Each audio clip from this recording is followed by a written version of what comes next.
Good morning, good afternoon, good evening, everybody. Hey, I hope you guys are having a great day. On this episode, we're going to spend some time probably answering one of the most asked questions that people ask me about it. People love, when they hear the concept of note investing, they get all excited about it. Who doesn't, right? It sounds sexy. It's the sexy side of real estate. I can control real estate without having to deal with toilets, tanks, and trash outs. You don't have to go through the fix and flipping side. What the heck, man? This is awesome. Well, the next question is, well, where the heck do you find note deals? And I've always found that if you ask that question, especially if you're taking a class, and they he and haw and won't share with you resources about how they find. I'm not telling you that they're going to tell you they're like top 12 hedge funds or stuff like that. But if they he and haw about it, they're probably not doing it full time. I'm going to tell you that right now because there's so many ways to find notes. And that's why this episode is the 20 ways to find notes. I'm going to share with you the top 20 ways that we find note deals. And I'll go into each category a little bit, but just to give you a bit of a brief idea overview, on this episode, we'll discuss how we use LinkedIn search and lane guide, state licensing websites, Dollars for Dollars, Scotsman Guide, LinkedIn groups, Facebook groups, note conferences, other note buyers, different note platforms, how we leverage Bauer Financial, county recorder offices, servicing companies, different MBA conferences. That's Mortgage Banking Association conferences for you. Foreclosure lists, condo associations, short sale listings, Dollars for Dollars, following up on bids, and then, of course, wholesalers and brokers. And so we've got a lot to cover in this episode. If you guys are joining me for the first time, hey, welcome on this episode. I'm the note guy, Scott Carson, host of the Note Closer Show and Note Night in America. I've been an active note and real estate investor for over 16, note investor for over 16 years, real estate investor for over 20 years. And I love helping note investors find deals. And the reason I'm not afraid to talk about these top 20 things is because it takes you to market. Most people aren't going to share with you ways to market for notes. They're going to say, oh, only buy from our platform, only buy from this, only buy directly from that. And that's a bunch of BS. There are so many ways to find deals. You don't have to be just rely on one source. If you do just rely on one source and that source goes away, you're shit out of luck. You're up a creek without a note investing paddle, ladies and gentlemen. So this episode is designed to really show you the different ways that we find note deals that really strong note investors leverage. Okay. The reason I've been around and doing this for 16 years is because I leverage these at different times. I use different sources to find lists of notes, not just the onesie twosie. Now, you don't see anyway on here direct mail. Okay. I'm not going to waste my time sending out direct mail campaigns to a one-off note, somebody who owner finds that's their house. I know that's what most people will talk about that are in the note investing space, and that is the old, antiquated way, 18th century Pony Express way of being a note investor. Screw that. Okay, I want you to be able tapping into deals and multiple deals, not dealing with one crankety, crotchety old seller of a house who's got one note for sale. You got to mail out thousands of postcards to get a 1% response rate. Ugh, I hate that. Okay. I'm here to help beam you into the 21st century as a note investor. So let's get started. All right. First and foremost, my number one way of finding is jumping on LinkedIn. LinkedIn is free. You don't need to have an advanced membership for it. Just go to LinkedIn and start looking for note sellers. Look for special asset managers. Look for secondary marketing managers. Look for chief credit risk officers. Look for whole loan trading desk. Those four titles right there are the internal departments at a variety of different lending institutions across the country who handle the disposition of distressed notes, of non-performing notes. Right there, that fourth thing, and using LinkedIn is free to do. You can reach out to them. Hey, what do you have on your books? Would love to talk with you. I'm a note buyer. Okay. You can use short messages and tell them what you're looking for. I like to include a link to a video, an asset manager video that I recorded. It's like 2 minutes. It's longer, a little pitch of what I'm looking for about my company, and it works really, really well to make connections.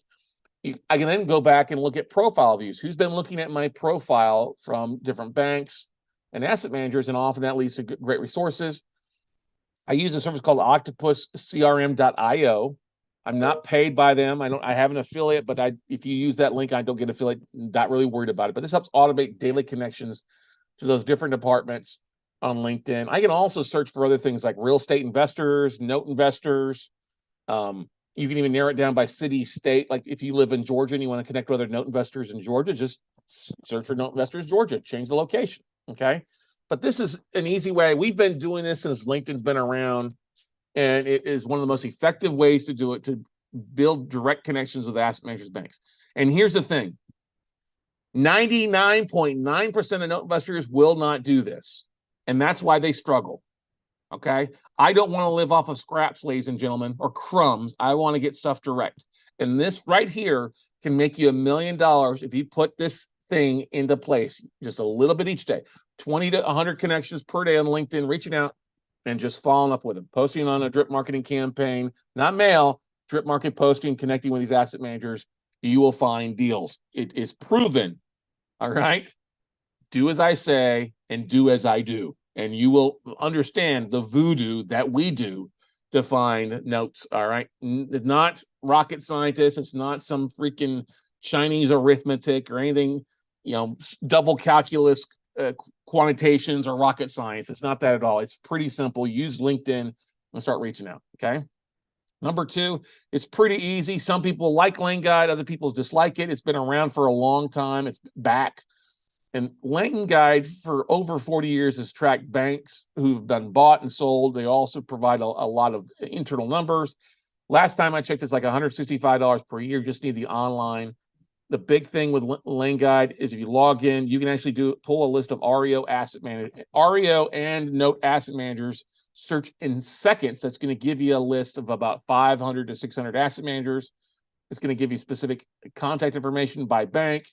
You can also look lending type search if you're looking for multifamily loans or RV loans. You can classify it up specifically, subprime, all sorts of great things. You can search by states and all sorts of lending type, retail, wholesale, or both, and then look for both residential and commercial numbers. I've used this for years. It actually is one of the great things I tell people to use it. It'll build you a good list, initially 500 to 700 asset managers with their contact information. And then guess what? All you've got to do is email them, call them, connect with them on LinkedIn. All right. It's well worth it. Okay. And you'll find that most of the things we talk about, this is going to be the most expensive thing for you, $165 a year. Okay.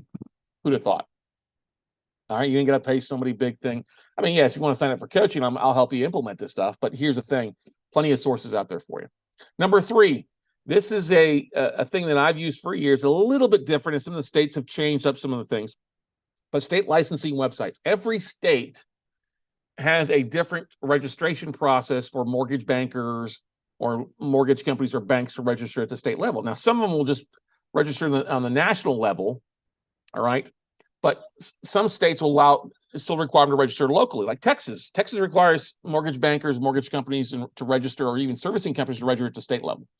Now, you can go to the Texas Savings and Mortgage Lending website and literally request a download list of all the mortgage bankers, servicing companies, loan processors, and mortgage companies. Okay.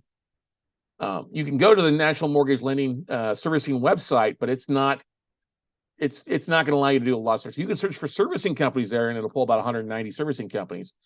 But the great thing with the Texas Savings, Florida does this, allows you as well. I think Illinois, a few other states out there. If you contact the state licensing website, whether like it's the Texas Savings and Loan Department, in California, it's the Department of Real Estate or Insurance.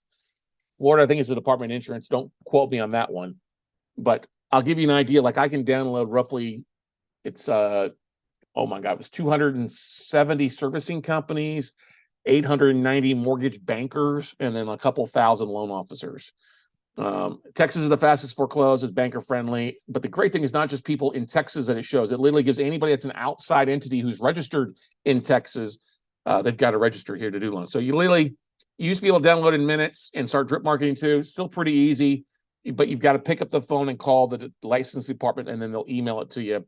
Usually pretty fast. But like I said, mortgage bankers, servicing companies, mortgage companies, even loan processors, you're looking for somebody there locally to help you out with stuff. But that's number three. Love it. We've been drip marketing to the contact list that they provide for years. Okay. Number four, I know, oh my God, the 6,000-pound phone But yes, dialing for dollar still works. Okay. It's cheaper than direct mail and more effective, actually. On these couple lists we talk about, calling the Lane Guide and Texas Savings Mortgage Lending list, besides dropping an email out to them, we pick up the phone and call them. We email first, and then when we give it 48 hours for the email to go through, and then we start calling those that have opened the email. If you make 50 phone calls, you'll probably have 20 conversations, and you should, on law of averages, probably sign around 4 non-disclosure agreements. You want to track this through a CRM, or a basic thing is an Excel spreadsheet in a lot of cases. But always, always, always leave a message. Follow up on LinkedIn with those folks. Send email at the end of the day once you talk to them, if they give you a different email address of somebody there. And if there's a gatekeeper, ask for the email and say, listen, I know you're probably the gatekeeper. I want to respect their time. What's the best email for me to reach them at? But you're going to get in the habit of doing this. This is not difficult to do. It's just a matter of find the time to do it. Don't call 10 and give up. If you do that, I'm going to smack you across the phone. It doesn't work. This works, ladies and gentlemen. This works just as effective as LinkedIn. It's that whole another level too. Now, I get it. If note investing or real investing is your side hustle and you don't have time during the day, I get it. You're probably not going to do this. But guess what? You probably do want to set some time to follow up on LinkedIn connections and email blasts. So you probably will be dialing for dollars a little bit when you see people responding or emailing. Okay. The best times to call or email is Tuesday through Thursday. Don't send anything on Monday. Don't send anything on Friday. Best time to call is between 10 and noon and 2 and 5. It's also about the same time to email is pretty good that way too. Avoid the last week of the month or the quarter because they're busy doing other things to get ready for their end of the year, end of the quarter numbers. They're not going to answer your phone calls. But literally carve yourself out 2 hours, get on a roll. Most won't call you back. You just get in the habit of dialing for dollars. And every no is worth $500. I'm going to tell you that right now. How do I know that? Well, when I like to gamify when I'm dialing for dollars. So if I call 70 people and I get a list of notes and I make 35 grand off those calls. Well, if you take 35 divided by 70, that's worth $500 for every no you get along the way. Okay. Email on Tuesday, Thursdays. I don't like to email later in the day. So I like to email before 2 o'clock, after 10 a.m. Tuesday, Wednesday, Thursdays, proven by the American Market Association to be the best days to email. Anything else is just going to be too difficult. Monday, they're going to meetings. Friday, they're going to be working on stuff. When you send an email blast out, call those that open it up. It's so easy to do. And then even those that didn't open the first time around, resend it 48 hours later, those that didn't open the first time. Sometimes you'll get as high as a 10% open rate the second time around. And then look, to make it simple for folks, you might even want to include a calendar link in there. Hey, I'd love to talk with you. Let's schedule time to talk about your portfolio and how we can create a win-win solution for you. Okay. Number 5, Scotsman Guide. There's a free online version of Scotsman Guide. You don't have to pay to get the periodical anymore. It helps you find lenders in the commercial and residential space. I use it in conjunction with Lane Guide, and I use it primarily to find commercial note deals. Scotsman Guide gives you a scenario to type in, run some numbers, and then it'll spit out what lenders will do that type of business. And that works really, really well. Now, I've used this to find subprime lenders, or we call them Alt-A, or non-prime lenders. Or I'm also searching for portfolio lenders who are originating and holding notes on their portfolio. It's a great way. Portfolio lenders are also, like, besides those that originate and then keep it, there's also warehouse line lenders who give warehouse lines to mortgage bankers, and those have been pretty good to target to get deals that are non-performing on specific mortgage companies, warehouse lines that they'll sell at a discount. Like I said, non-prime, it's pretty easy to use to find a list. It's been around for years, and I like it. It's one of those things that people forget about. You got to play around with it a little bit, but it can be very effective when you got a specific need you're looking for. Okay. And I think the best thing for this is using the commercial search to find lenders that are lending on specific assets. So if you're an apartment investor or RV park or hospitality or hotel, this would probably be the best thing for you to find out who's still lending, who's got portfolio programs. Okay. Number 6, another thing of LinkedIn is the LinkedIn groups. Highly non-targeted stuff. Now, yes, don't get me wrong. There's a lot of groups out there that have a lot of crap in it. But there are some large LinkedIn groups in the special assets, the secondary marketing space. Okay. You can find real estate, special assets, distressed debt groups out there and start connecting with those members without having to be connected to them.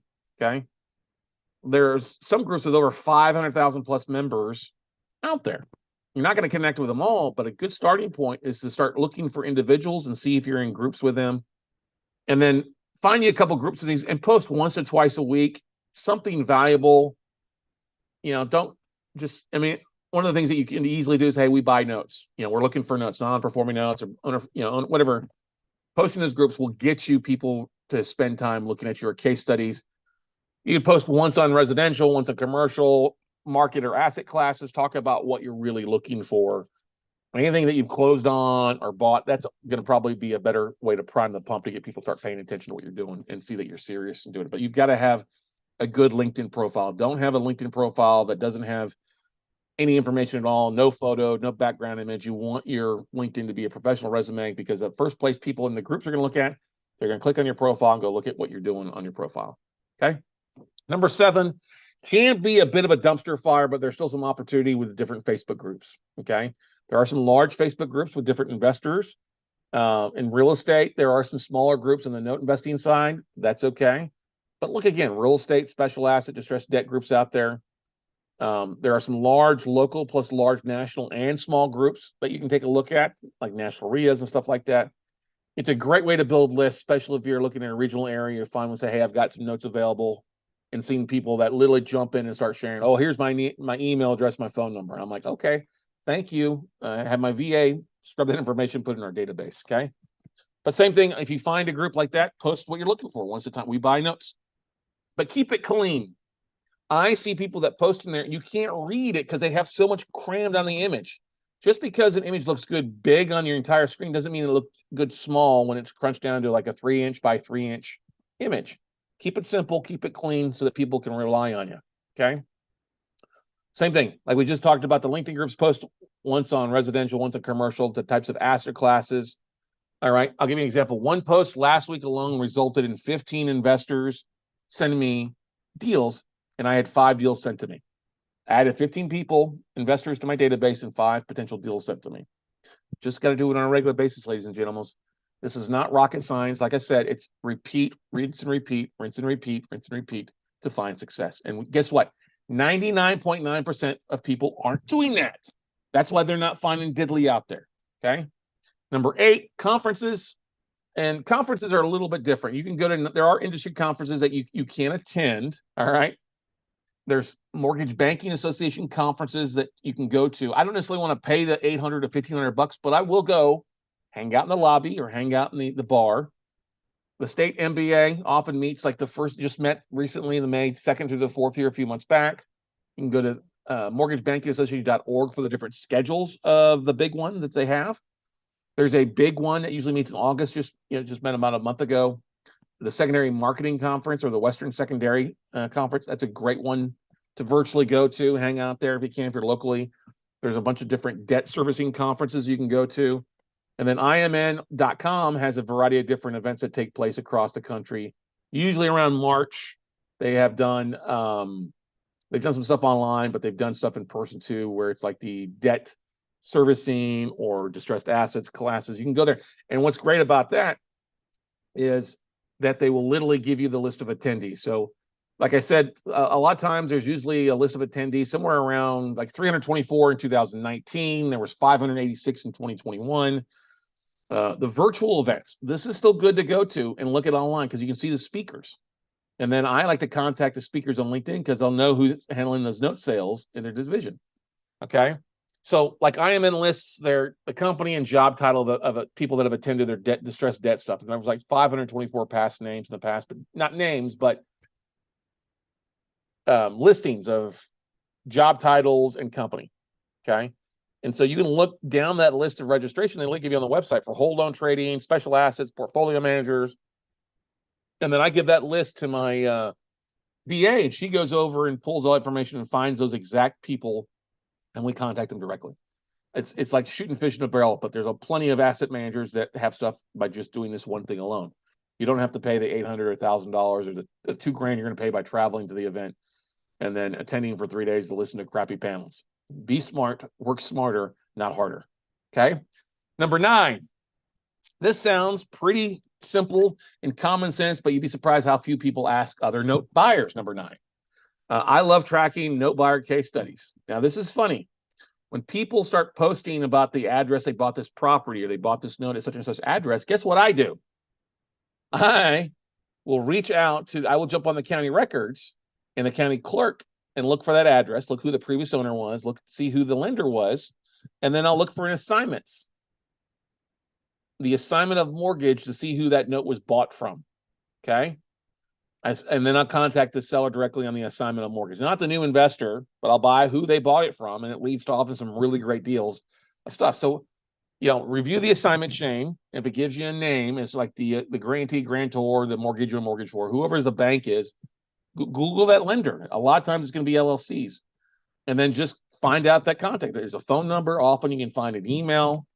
And then I'll just contact them directly. Say, hey, I saw that you sold this note a few months ago or a year ago. Do you have anything else available for sale? I also look for contract for deed sellers too. On the appraisal districts, it's in a deed transfer, not an AOM. And you go to some of the major counties in the Midwest and search just for Harbor Portfolio, Window Rock, or Rock Top Partners. Those were 3 biggest buyers and sellers of contract for deeds and across the country a few years ago, and just see who they sold to. It'll give you a whole list, okay? And then also, too, the buyers, people they bought from Harbor, Window Rock, and Rock Top, guess what? They're also note investors like you and me. So they may have smaller portfolios, but they may also have stuff that they're looking to move off their books as well, okay? And they're probably more likely to have reperforming or non-performing notes and contract for deeds for sale. It's a great way to find note sellers and note buyers out there just going up the chain or following the paper trail. And it's, guess what? Completely free. You just need some time. Okay.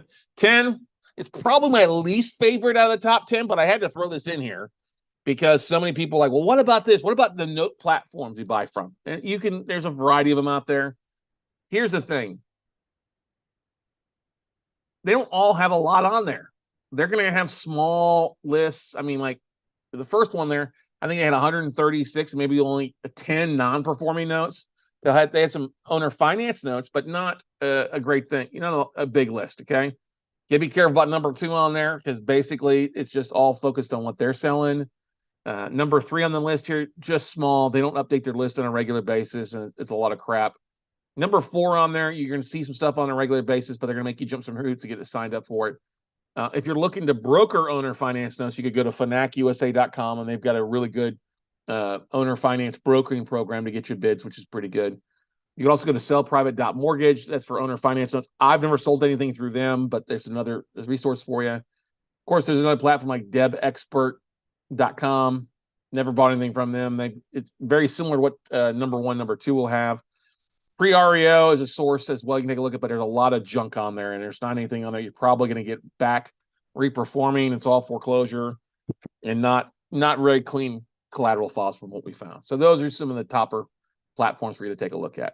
Okay. Now, commercial notes is a little different ball game. 10x.com or auction.com's commercial arm. You'll see some notes available for sale on there. Our buddies at exchange.loans, they do commercial and residential notes for sale. Pretty clean stuff. You just got to register with them. Deadx.com, that's going to be larger banks that are selling portfolios. They're going to charge you a $500 registration fee. Mission Capital Advisors, large bank portfolio as well. You're probably not going to buy from them or Deadx because they're going to make you jump through hoops. LoopNet, I only put LoopNet on here because I'll search for notes and I'll often find distressed commercial stuff. I've been on LoopNet. Well, I'll do the same thing like I talked about the previous thing is contact the county to find who the bank is and contact the bank directly because often they'll have more than just that one asset. If you really like commercial notes, then check out CredIQ. That's cred-iq.com. These guys do a tremendous job with defaulted commercial notes and tapping into the secondary servicers and stuff like that. It's phenomenal. So check out CredIQ if you're looking. If commercial notes is what you're looking for, they're the bag, baby. They're your bag. Okay. Number 11 is a source. Bauer Financial is a great source to find specific banks and what they have exactly on their books.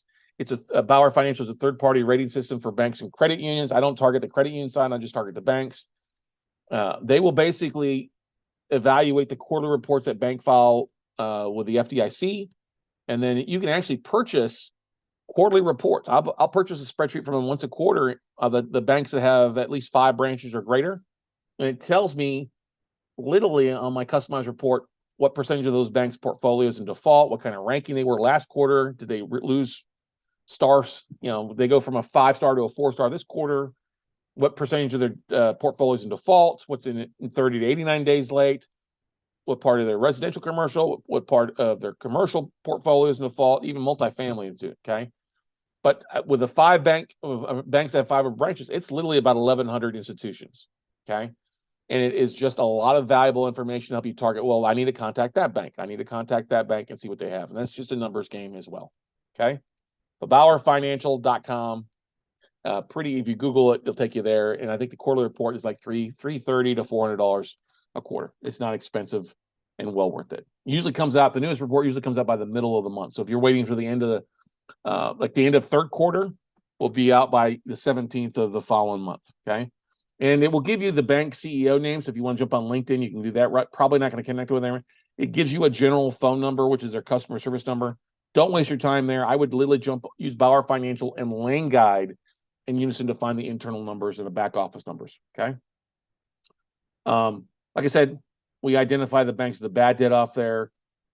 We will send direct messages to asset managers on LinkedIn or start pick up the phone and dial for dollars. And we'll get the list that they send out to us and go from there. Okay. Number 12, something I talk about that a lot of people don't mention it briefly, but using the county recorder's office or the county clerk. All right. And you can do an assignment search. Okay. You go through Netra Online, which will give you access to every county website out there, provided that the county website doesn't charge. Like a few counties will charge for you to have access to it. It's not that big a deal, usually not expensive. Usually can search for free. Okay. But we'll do an assignment search. I won't do it immediately, but when you look at an assignment of mortgage, this is what transfers ownership of a note. Okay. And it'll have an assigner and assignees, 2 sources, who the note seller was and the note buyer was, 2 potential deal flow for you. Now, I like to search in the counties, the largest counties of the states that I'm buying in and the major cities, you know. So like if I'm looking like Indianapolis, I would go to Marion County, Indiana, and search there for an assignment search. And, you know, I'm just going to make a list. Some of these you can download pretty easy, copy paste them. Sometimes they're pretty easy to, you know, we'll Google the entity or the LLC or the investor's names who signed off on the assignments by looking at this, and it'll give us a nice name to connect. And then we'll jump over on LinkedIn and do a search on there. Okay. And then anybody that is, we track the list from the sellers to see who they purchased from. Same thing. We'll look for an assignment. Okay. Who did they buy from? And who did they buy from? And it leads us direct to the source. We're not dealing with brokers or daisy chains or stuff like that. Okay. It's always better for you to go to direct. And yes, banks will sell you notes, just not the big 5 or 10, but there are plenty of lending institutions out there that will do that. Okay. Number 13, servicing companies. What?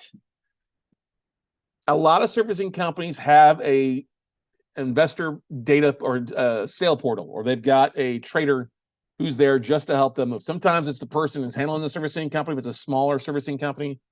Sometimes big servicing companies have individuals that handle the portfolios aspect of things, but they all have notes. So you might as well reach out to them and say, do you have somebody in business development or somebody who handles note sales? All right. And tell the business development, hey, I'm looking to buy performing or non-performing notes. And oftentimes, do you have any of your clients that are looking to sell? Because here's the thing, like some servicing companies only want to deal with performing notes. They don't want to deal with non-performing. Or they only want to deal with like judicial or non-judicial states, and they've got some judicial notes they don't want to necessarily service. Or some servicers like Halo or others require you to have at least 100 notes. Well, if you don't have 100 notes, they don't want you in the platform. All right, so they keep that in mind. And here's the thing, you don't necessarily want to talk about buying it and moving it to somebody else. The business developments are making money on the servicing cost every month. So you say you're going to move it to a different platform, they're going to lose out on some money. So it may make sense for you to move some of your notes over to that servicer, so you hit that minimum amount or whatever, or pay them a bird dog fee, okay? We want you to retain servicing is the one thing that you got to remember to tell them. We'd like for you to retain servicing if it's possible, if it's not too expensive. You know, we don't want you to miss out on some money, okay? Now, how do I find servicing companies? You can go to Lane Guide and look for a primary classification search by state, and then servicing companies. You can go to the Texas Savings and Mortgage Lending list. Like I said, they download a list, and it was like a couple hundred servicing companies that were licensed to do business in Texas. You can Google loan servicing companies in blank state. Is a pretty easy Google thing. Also, the mortgage banking licensee list will often give you servicers only. And if you look in that IDF PR report, it'll give you 350 names and contact information if you just go to the mortgage banking scene list. Pretty awesome. And then look at servicing conferences and MBA events. They'll often list servicers that are there as well. Besides just going to the National Mortgage Loan, MLS.com, and searching for servicing companies, that'll give you a list of 189 there. Okay. Number 4, we've talked about this briefly, but Mortgage Banking Association conferences. Each state or each area often will have a mortgage banking association, like the Indiana Mortgage Banking Association or the Florida Banking Association. Okay.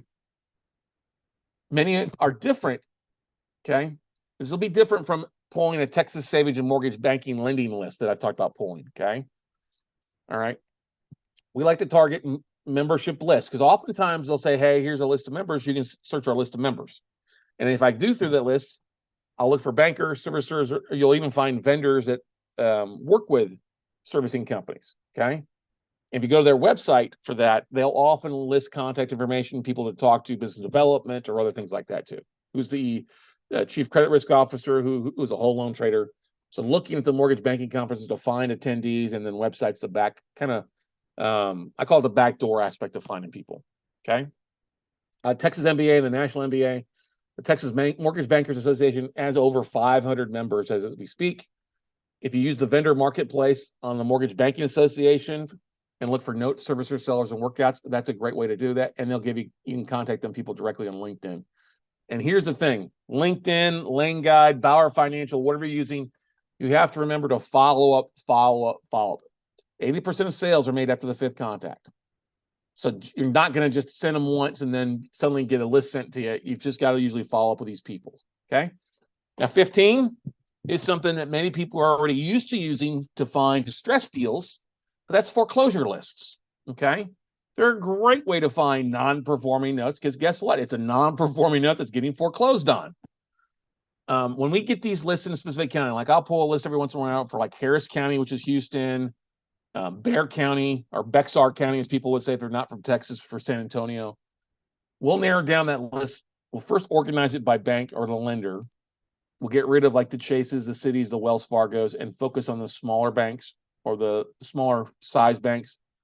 And then we'll reach out to them, say, hey, try to contact their special assets department. And we'll use Lane Guide to see if we can't find an internal number, or LinkedIn to find a person at that bank, like IBC Bank, Special Assets for IBC Bank of Commerce, or Falcon Bank, Special Asset Manager, that stuff. If we can't find anything like that, the great thing is these foreclosure lists will list the foreclosing attorney, whoever's going to be doing the foreclosure. So sometimes we've had success contacting the foreclosure attorney and say, hey, who do you deal with over at ABC Bank or Falcon Bank that we could talk to? We'd like to talk about buying their notes and still having you handle the foreclosure process. And sometimes that works, okay? But the goal is not to get the property they're foreclosing on. We're using the property that they're foreclosing on as the warm lead into the bank for contacting them, okay? And if you're going to use that address, or you can use that address as a warm lead. So when you send an email, send it with an urgent borrower's name, which is on the foreclosure list, the address, and then if they list it, the loan number, and then show the pending foreclosure date. You're going to often find if it's going to go to foreclosure in the next 30 days, you probably need to come in around 60 to 70% of either fair market value if they owe more than the property's worth, or somewhere around 70% of the UPP or legal, depending on the value. Okay. The great thing is the bank has done most of the heavy lifting. The downfall, the bank has done most of the heavy lifting. Okay. They may not be willing to sell the note off because they're at the cusp of foreclosure. But what's great to see is these foreclosure lists will often have a previous, there's a column that says previous listing, yes or no. If it's got a previous listing and it says yes, it's probably been on the foreclosure list for a month or a quarter. You might be able to buy it because it may be a listed short sale or it's been delayed because of bankruptcy or something like that. These can be, great leads for short sales, for buying the notes. Once a listed short sale, guess what? You're going to get interior, you'll be able to see the interior. Go by and take a look at the property if you need to. There may be a realtor involved you can reach out to. And there's potential cash buyers ready to roll because, if they're going to sell it on a short sale, somebody's maybe had to make an offer on it. So you may be able to buy that note at a big enough discount and then just close on the traditional sale to the end buyer who's looking for it. Okay.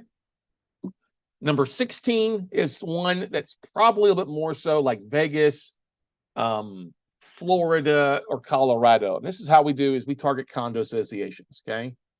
If you get a list in of notes and you see where it's got a unit number and it's a condo, guess what?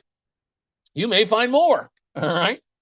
Go to the county appraisal district for that condo. And when you search, don't look, look for that unit number. Okay. It's great. Somebody's foreclosing. There's a bar on that. But take the unit number off and see if there's something that other units are owned by the association. Okay. That may be owned by the condo association if they're foreclosed and taking it back, because the condo association can foreclose subject to the first. Well, the great thing is you can often buy those at a big discount. Okay. And when the condo association forecloses, it's subject to the first lien. You may be able to contact the bank on the first lien and buy the discount, or potentially buy that second lien, that condo association fee at a big discount, and then take over the property subject to.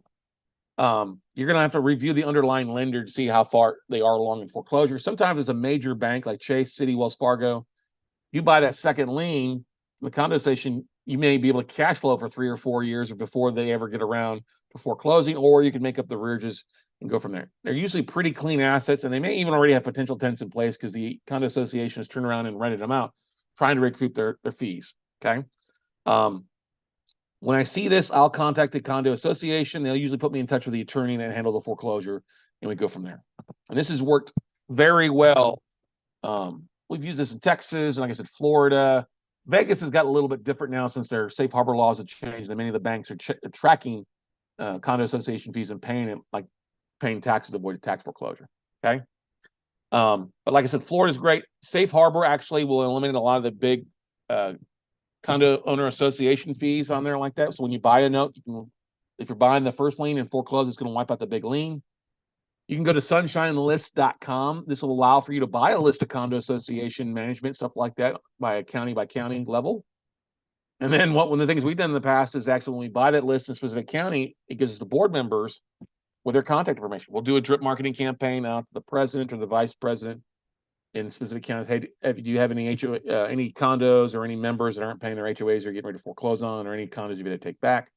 We found dozens of deals over the year by just seeing one note on a list and then reaching out and looking and finding that the condo association had taken back 3, 4, 5 other notes. Okay.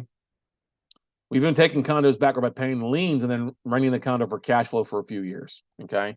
And then what you could do is do a quiet title action and then hopefully potentially wipe out that first lien from a bigger bank. Okay. People aren't paying their mortgages. They sure as hell aren't paying their HOA or COA or even taxes. So double check that.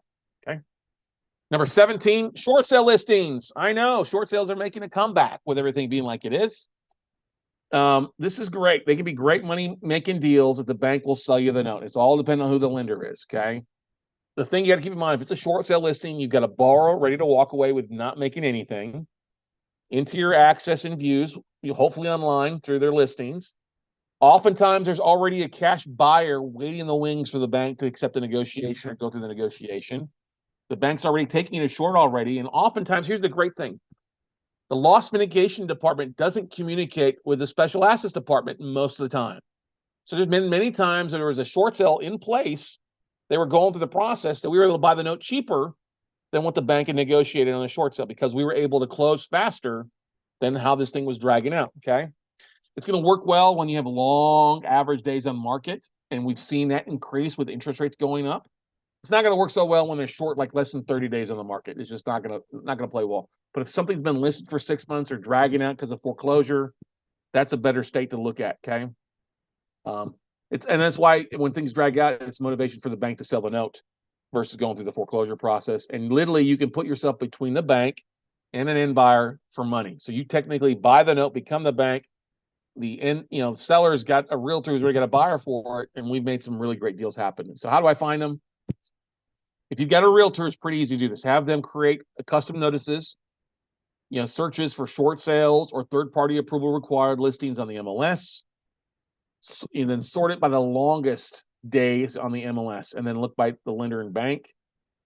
You can jump on the county clerk or their realist report that many of these MLSs have that check for who the most recent lender is. Okay, most of the MLSs will let you search and see that. If he won't let you search directly in the MLS, go to the county clerk to see who the current lender is, and then leverage what we talked to you about before, going to LinkedIn, finding the special asset manager at the bank to gauge their interest about selling that specific note or with others. Hey, what else do you have your books? we've been lucky to contact banks and say, hey, what do you have that you're looking to get rid of this quarter? And it's got some stuff that's been listed that we reach out to and potentially buy. Okay. Now the thing is when we're looking at the bank from the notes, we see a listing, then we have our realtor reach out to the listing agent to see if they have a solid cash offering. We'll ask for if they need a backup offering just to find out the range that they have that short sale approval in. Okay. If they don't need a backup offer, that means they've got a very strong cash offer, and that's a good for us. Okay. And like I said, it's best to have your agent contact the listing agent because they're not going to tell you anything, but they will often spill the beans to other agents about where they sit and what kind of offering they have. Okay. Number 18 is dialing for dollars number 2. Now, what I mean by this, if you follow a plan of action, we've talked about pick a different list. Okay. When dialing, smile while you dial, ladies and gentlemen. Call Tuesday through Thursdays, 10 a.m. to 3 p.m. Keep track and leave messages. Follow up with emails or social media connections. We found asset managers on social and reached out to them that way. They may not necessarily like that, but they're like, oh, okay, yes, I'll check my LinkedIn, okay? And when it comes to dialing, prepare to dial 50, 14 to 20. You make 50 phone calls, you probably talk 14 to 20, 4 NDAs, and that will lead to a list or two. But just make a game out of it. The reason we threw this in here twice is because it's just as important. You're going to get comfortable on the phone, and this is honestly going to make you the most amount of money. What lists can you use? We've talked about these before. Lane Guide, Texas State Mortgage Lending, the county clerk, AOMs, all sorts of lists. Follow up. You never know when someone will have something. This is why you need to follow up and get people's emails so that you can drip market to them on a monthly basis. All right, 2 hours, 2 days, 2 weeks, 2 months. Stay on top of mind with them, okay? Do it 2 hours a day, do it twice a week, do it every 2 weeks, and follow up maybe every 2 months. It's one of the great things to follow because most of these asset managers don't have a list, and the person that follows up the squeaky wheel is often ones that gets the grease, okay? When you're going to do this, set aside time to call and remove distractions. Turn the TV off, put your phone on mute. Don't be looking at email and social media. Really focus on dollar for 2 hours, okay? And if you make it part of make it a part of your marketing if you've got full-time. Of course, if you have a full-time career and job and can't do it, I understand that. But you might check out one of the things that we've done in the past, the callingbanks.com, or a 4-hour video on us calling asset managers is a bit of inspiration to help you out with that, okay? Number 19, this is one thing that most people don't do, and it leads to us probably closing on, I would say 50% of our offers that we made on initially that we didn't get approved on, and it's following up bids, okay? Keep track of every tape or list you ever get. If you submitted bids and they weren't countered back, follow up with the seller or the fund and say, hey, did you sell this asset? Okay. I do it if I make bids, and if I make 50 offers, I don't get 20 back. Well, what happened to those 30? Well, they were higher bids. Okay, fine. Well, a week later, hey, did those close? Did you get a higher offer? Are they on track to close? You know, kind of same thing. After a month, if you didn't close, I'd be interested. Or 90 days, do you still have those assets? Did you still have a chunk of those assets off that tape you haven't sold? Because they're now 90 days older, and the bank and the seller's more motivated to move that stuff at a bigger discount because they didn't get a list or a bid on the first round. Deals fall through all the time, ladies and gentlemen. Funders flake. People don't know how to market. They don't know how to raise capital. Some of our best deals have come from following up, okay? Funds get motivated to move deals at the end of the month, the end of the quarter, the end of the year, or in some cases, if you're owning a note fund, when they've got to cash out that fund at 3 to 5 years, okay? You just got to stay diligent and follow up, okay? Now, number 20 is I throw them in the same bucket here. Note wholesalers or note brokers. There are some good note wholesalers. There's also a lot of joker brokers out there. There are some good brokers as well. Some banks will use commercial brokers, especially to sell commercial non-performing notes. You'll need to sign an NDA and a fee agreement saying that, yes, you'll make sure to pay them a fee agreement. You'll often find some of these on LoopNet or at industry events out there too. Beware of people that call and say that they're seller reps or seller's mandates. That doesn't mean shit. It's just a big joke that they're a joker broker, okay? Watch out for the LinkedIn note trader. There are a lot of people that are joker brokers. There are a few folks on there that are quality. I say that most people can't pass a smell test if you've been around for a little while. What's the smell test? Do they have a website? Do they have a professional email? Do they have a LinkedIn profile? It's the same thing anybody would use to looking at you, okay? Some wholesalers will have exclusive pools they have under consignment. That's fine. Consignment means they've got the right to sell the stuff at a price, and whatever they make above that price, that's good. You will usually end up paying 1 to 3% on the funding amount to consignment. If it's a performing note, you're probably going to pay a 1% fee of whatever you fund on. If it's non-performing, 3%. Beware of daisy changes, and when you see with daisy changes, the price may change, go up by 3 points every time somebody else is involved, which is a waste of time. I always say when you get a tape in, if they've got, I want you to do some stuff, sign a fee agreement with them and go be directed. You're probably going to have to pay that note trader 1 to 3 points for 2 years off of anything you buy. Now, if you're already direct to them, just tell them I'm already direct to the seller. I've been direct with them for months. They're not going to hold you that fee agreement. Okay. More about wholesalers and buyers. There are some Wall Street traders that are buyers and wholesalers. Okay. We will wholesale notes from time to time. Okay. We get lists in, or we'll have asset managers reach out to us. Hey, Scott, we've got some stuff that we need to move by the end of the year. Or we'll buy ourselves and we'll sell off other assets on a tape that we aren't necessarily buying for ourselves. The great thing about this is it gives bulk pricing on one-offs. It's like the Sam Club versus the Walmart aspect. Yeah, I love to buy that 48 pack of toilet paper, but I only really need 6. So Scott's buying 42. I need to just buy 6 to wipe my ass. Okay. Here's the thing. Note sellers would rather deal with one investor who's buying 60 versus 60 individual investors buying one note. Okay. So that's something to keep in mind. We've negotiated whole tapes to wholesale one-offs left and right in a lot of folks. So one of the things that we do for our coaching students, if they're looking at assets, we can actually help them negotiate a lot better price because we know the sellers oftentimes or know what's going on and kind of sweet talk it and make it things. So, and even things when you're buying in bulk, you may have rolling closes. Like we've done several times where we bought 60 or 100 notes at a time. We didn't have to fund them all at the same time. Like we would fund on 20 this week, we would fund on 20 the next week, and then 20 more, the final 20 in 2 weeks after that. It gave us time to raise capital, but it also, we didn't have to wait a month. The seller was happy starting to get money in for this first 20 and go from there.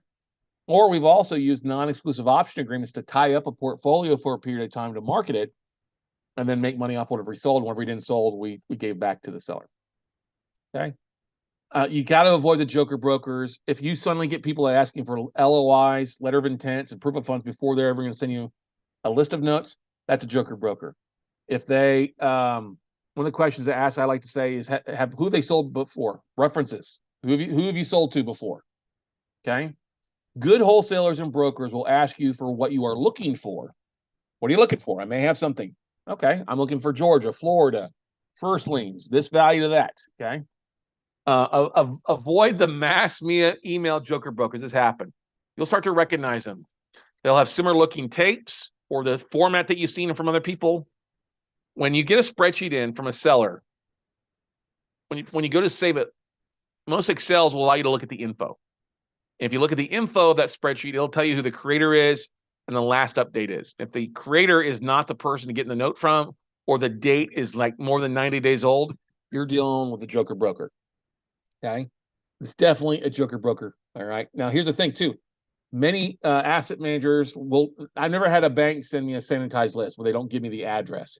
If you get a spreadsheet in, it has all this information except the address of the property, that's a sanitized list. You're dealing with a joker broker. Okay. So lots of great stuff there for you guys. I hope that was valuable on the 20 ways that we find stuff. We've been doing this for a long time, and we've taught a lot of folks how to find notes, not the traditional way of relying on one seller or one source. And that's the problem. When you look back to 2010 to 2014, 15, 16, there are quite a few big note funds that bought big portfolios from Wall Street and others, and they were selling them. So you didn't have to be really good at marketing.